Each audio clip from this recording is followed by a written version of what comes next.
They have helped you. This is what you are being longing for. It's now you to put the district in the map. I think there will be no excuse for you to say the things came late, but at least they have come in the right time. It's now your duty to go and perform. Show our learners, actually show us that you are doing work down there. You know, when you come to Katakwi local government, the pupil textbook ratio, the pupil core textbook ratio, core. For primary, it is English, SST, science, and mathematics. Core. There are other textbooks that we use, that we don't core. But those are the core examinable subjects. So the pupil core textbook ratio is 1:7. And yet, ideally, it's supposed to be 1:1. Like each child is supposed to have one core textbook. It is English, the child is supposed to have one. SST, math, and so on and so forth. For secondary, it's even more complicated. I don't want to go there and I don't want to lie. And more so when it comes to the new lower secondary school curriculum. We have a very big gap there. Now with today's intervention of a consignment of books, we are moving towards having this policy implemented in our schools. We've been having a fear.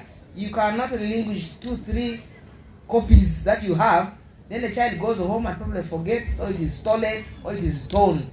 Now the following day, the teacher will not have anything to have to present. We have heard from the DEO that our pupil textbook ratio is 1:7. So that means it is very high compared to 1:1, which is supposed to be the ideal state. So a lot is desired. As government, we are overwhelmed. We have a number of investments that we are expected to have achieved, but still, we are trying. We are supposed to have recruited teachers. I know that in this school, there are many pupils, but the teacher-pupil ratio is still very, very, very high. And I think we promise that as soon as the commission is in place, the chairman and our office will not sit, but we shall keep running up and down for clearance with Public Service Commission and public service, so that we see that we recruit the teachers. So we have promised that, and we hope it will happen. I did consult National Curriculum Center because I never wanted to bring books that do not benefit our people. But I have to consult them. After consulting them, then the vision group accepted to print those books. And I want to also thank the National Curriculum Center for accepting, because there is going to be government allocation. But you know, as we wait for government allocation, I said, can we do something for our pupils in Katakwi? And I can tell you, this is the first of its kind in Eastern Uganda. I have seen it in Northern Uganda, in Igulu it happened. I saw it in Western Uganda, in Mbarara, in Busheni. The sons and daughters of that region took it. And that's where I got an idea. I said, no, I have where I come from. I think I should do something. And I consulted teachers. I'm sorry, Dr. Dio and Papa Chama, I consulted teachers without your knowledge, because I wanted to understand the challenges that they go through during teaching. And exactly this is one of the challenges that they told me. Trodio, if we want to uplift the standard of studies in Katakwi, then we must combine our heads and work as a team. Very important. If I have something small this way, our chairman has something small this way, Totokao has some innovation, and then we say that let's do this, I can tell you Katakwi can perform better than it used to be. And this time, Totodio and Papa Chairman, I am committed for the people of Katakwi, especially in education. So I know the challenges, the people of Katakwi and the teachers. Our guest of honor, whenever the results come, our focus is teachers have not done. The head teachers, what has he done? We tend to blame them. But also sometimes, even me, when I'm in Kampala, when they announce the results for Katakwi, and I see there is a good performance or bad performance, if it's a bad performance, you feel like shrinking down. You feel it, unless if you're not from Katakwi. Sometimes we blame the DU's office. Sometimes we blame the political leadership. Sometimes even blame the central government. But the role of a central government is to provide an enabling environment that can make us perform as a community or as a district.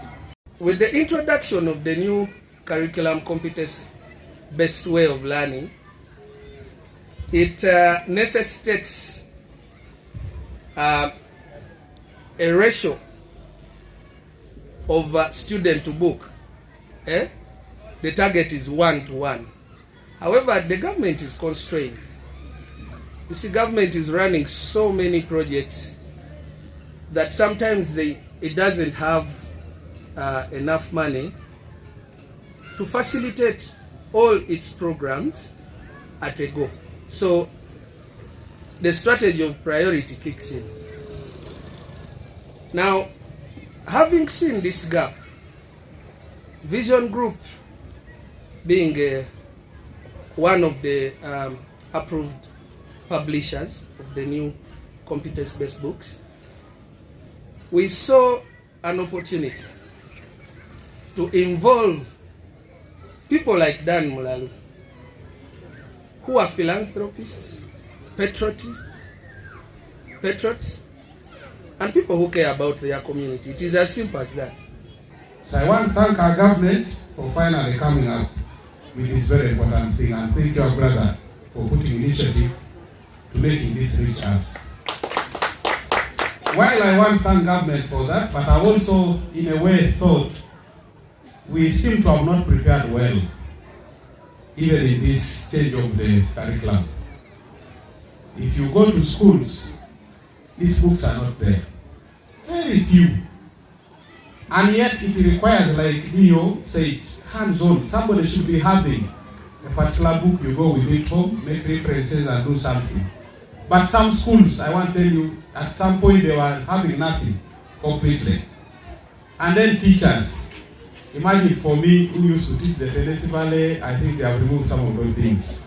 If I was still in class now, I think I needed to be taken back to school also to suit this curriculum. So I feel there is still something government has to do to retool and take teachers through this very, very good and improved curriculum that we have. So I wanted to start at that note to appreciate government for what we are moving towards too. Secondly, and like everybody has said, Dan, I wouldn't have left everything to come for this, but you have touched my heart. When you bring this orientation, that one I will come.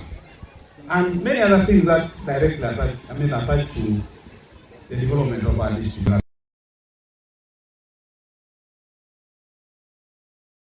We want to thank you once again, our teachers. We thank you sincerely because indeed you proved to us that you knew what you were doing.